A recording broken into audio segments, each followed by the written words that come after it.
السلام عليكم ورحمة الله وبركاته. النهاردة هنعمل مع بعض نوع من أنواع المعجنات كده. عملتها للولاد، سندوتشات للمدرسة. بسيطة جدا. المقادير بتاعتها من 4 ل4.5 كوباية دقيق حسب حاجة العجين. 5 معلقة كبيرة حليب بودر. 2 معلقة كبيرة سكر.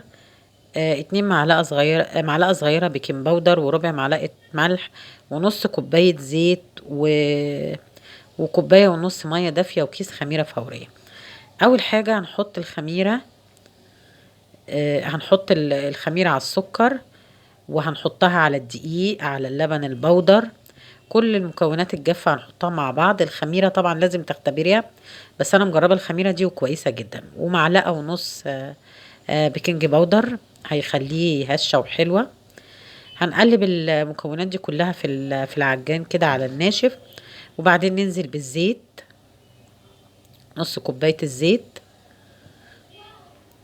وبعد ما ننزل بقى بالزيت هننزل بالمية. المقدار ده يا جماعة هياخد كوباية ونص مية دافية.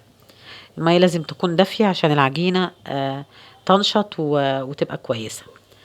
بعد ما تلم هنسيبها في العجان 10 دقايق، لحد ما العجينة تبقى ملساء كده وحلوة. وتلاقيها بقى ثابت العجان بالشكل ده. هاخد بقى العجينة واحطها في بولة تانية عشان تخمر. اغطيها وادفيها، بس قبل ما اغطيها معلقة زيت على الوش كده، واغطي وادهن بيها العجينة كلها عشان ما تعملش طبقة كده على الوش، بتبقى طبقة ناشفة كده. اغطيها بقى واسيبها، واحضر بقى المكونات اللي انا هحشي بيها. خمرت اهي. المكونات اللي انا هحشي بيها بقى حسب حاجتك وحسب المتاح عندك. بس الاول هنقطعها ونسيبها ترتاح 10 دقايق. انا هحشي بايه؟ سلامي، جبنه موتزاريلا، زيتون اسود، فلفل، طماطم، وصوص البيتزا. صوص البيتزا انا كنت عاملاه قبل كده، هبقى احط لكم المقادير بتاعته في صندوق الوصف. هنمسك بقى العجين. هناخد بقى قطعه قطعه بعد ما ارتاحت العجينة 10 دقايق، وهنفردها بقى. هنعمل بقى الأشكال اللي انتي حباها. أنا هنا هعمل ميني بيتزات صغيرة كده. وهعمل بقى أشكال تانية هنشوفها مع بعض. هجيب أي كوباية عندي حسب المقاس اللي أنا عايزاه، وأقطع البيتزات.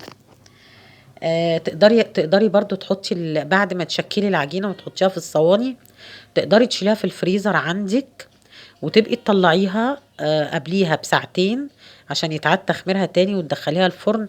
هتبقى زي الفل وما فيهاش اي حاجة، جميلة اكنك لسه عاملاها.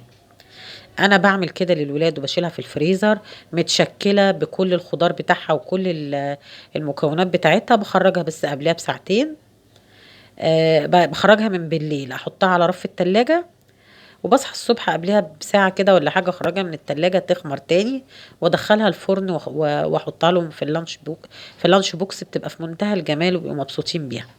انا حطيت بقى هنا صوص بيتزا، هحط طماطم، هحط فلفل، زيتون، سلامي، والجبنة الموتزاريلا اللي انت عايزاه.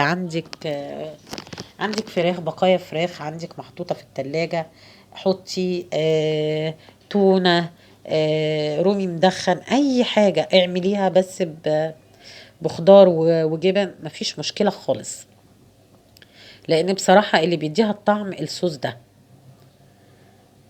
الصوص ده بالظبط. مقاديره 4 طماطمات، و5 معالق صلصة، عليهم معلقة كبيرة زعتر، ومعلقة سكر، وشوية ملح وشوية فلفل.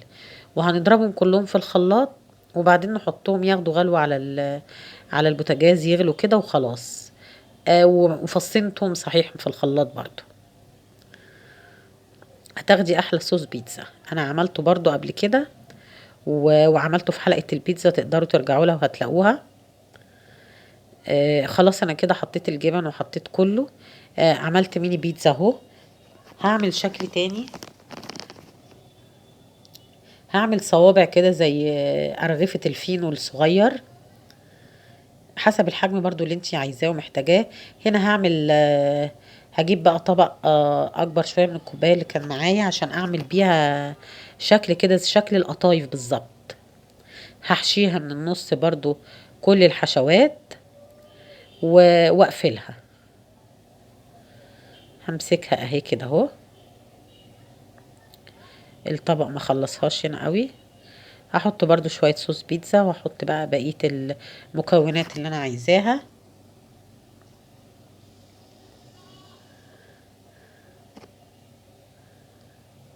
برضو احط فلفل، احط طماطم، احط زيتون، اللي كان موجود عندي حطيته.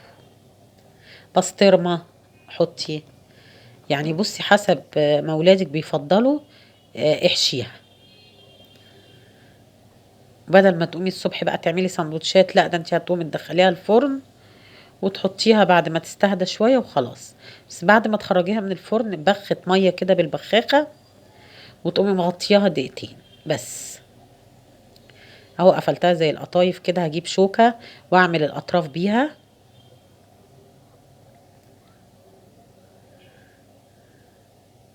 واشيلها برضو هعمل شكل تالت. اهو فردت عجينة كده وقطعتها. قطعتها بالسكينة، قطعت طرف منها بالسكينة. وهحشي بقى الحشوة برضو اللي انا عايزاها، والفها. هتبقى زي صباع الفينو كده، بس ايه، بس ليه شكل من فوق. اهي احط الجبن والحشوات بتاعتي عادي.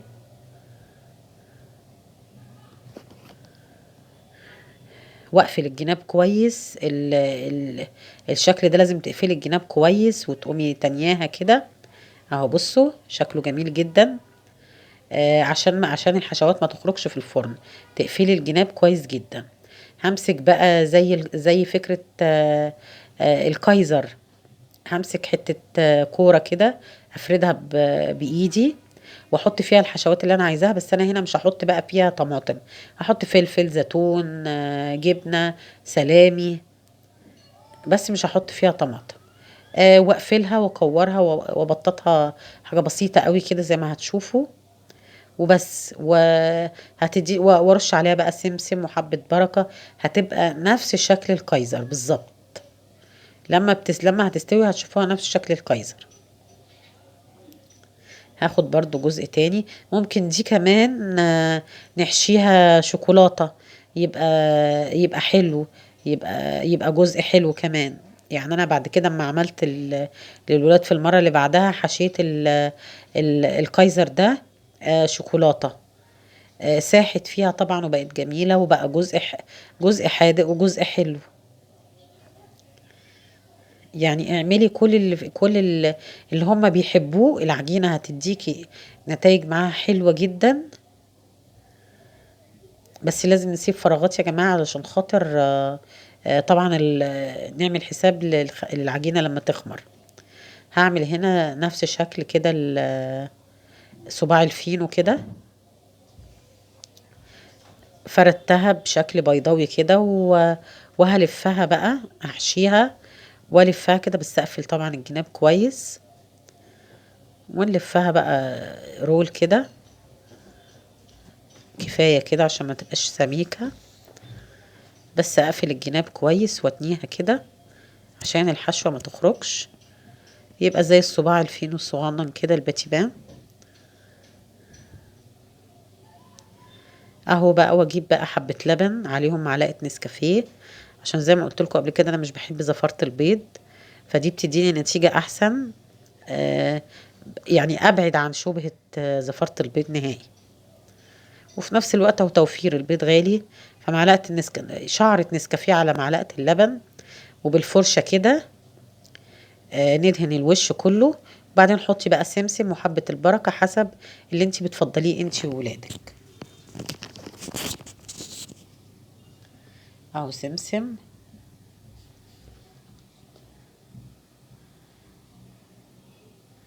وحبة البركة.